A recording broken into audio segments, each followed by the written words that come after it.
Hello, my name is Mike Ellis, and I'm going to be trying to persuade you that picking convenient food is often a lot worse than if you cook at home. As our lives move faster and faster the older we get, especially as college students, we know that it becomes increasingly more difficult to find the time to go out and shop for healthy foods and to make it at home.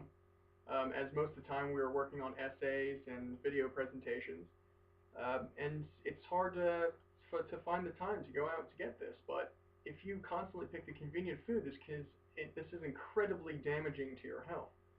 And according to Melissa Stevens of the Cleveland Clinic, most convenient foods on the market today are laden with saturated fats, sodium, sugar, and provide little to no nutritional value.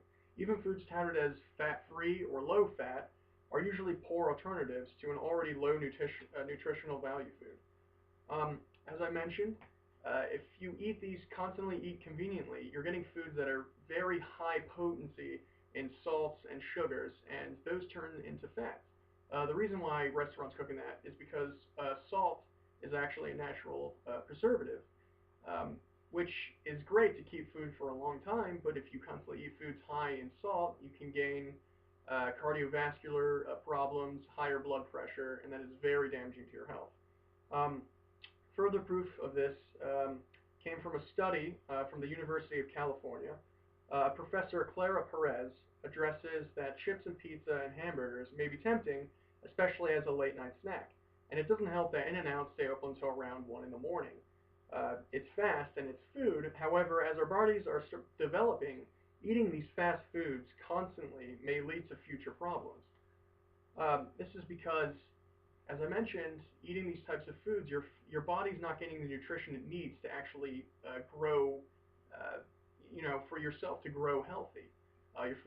Your body is constantly eating these types of really bad nutrition, and you're not growing correctly. And this can be seen in a case, which again Clara Perez addressed, by a person called Georgie Redmond. This girl ate top ramen, which I'm sure everyone has eaten, especially on a late night study session if you don't have time to go out. It's fast to make. It's almost about 2 minutes in the microwave. Um, anyway, she started eating this top ramen at the age of 5 and ate it until her late teens. She is now around 18 to 20, and she is 5'3" and 98 pounds. The doctor says she has the health equivalent to an 80-year-old woman. And that is such a sad story because this person thought, oh, it's being allowed on the market to buy, uh, it must be okay, it must be safe. But obviously, it's not the case. Your body cannot survive on that very salt-filled carbohydrates of pasta and grow healthy. But this doesn't need to be the case because with growing technology, it's very easy to find the proper foods. For example, the USDA, the U.S. Department of Agriculture, has a website which is government regulated, of course, um, and it helps with choosing foods. And as mentioned, with technology, it's never been easier to find the foods that are incredibly healthy to eat. What it does is it's a convenient source, actually, to increase the knowledge on healthy eating, as it lists the 5 basic food groups in which everybody needs to live healthy. And if you click on one of these food groups, you can actually find the different foods that are part of those groups. And it tells you tips on how to make it, where to buy it, how much it usually is, and even different recipes to make with that, which is incredibly helpful. Um, Another important factor with eating healthy um, has been trying to avoid the media. One website called CAI Corporate Accountability International has actually dedicated their time to smothering these food commercials that are honing in on the young kids. Like with McDonald's a while ago, you always saw the Happy Meal. You don't see that as much on television. And that's because these types of foods were detrimental to these kids, and it was leading to overweight children, and led to diabetes later on in their years, which can lead to death, as mentioned. The site even says that a growing body of scientific evidence shows reducing junk food marketing to kids could reduce rates of diet-related conditions such as child obesity, diabetes, and that it can, by preventing these types of commercials, It spares the health of millions of kids.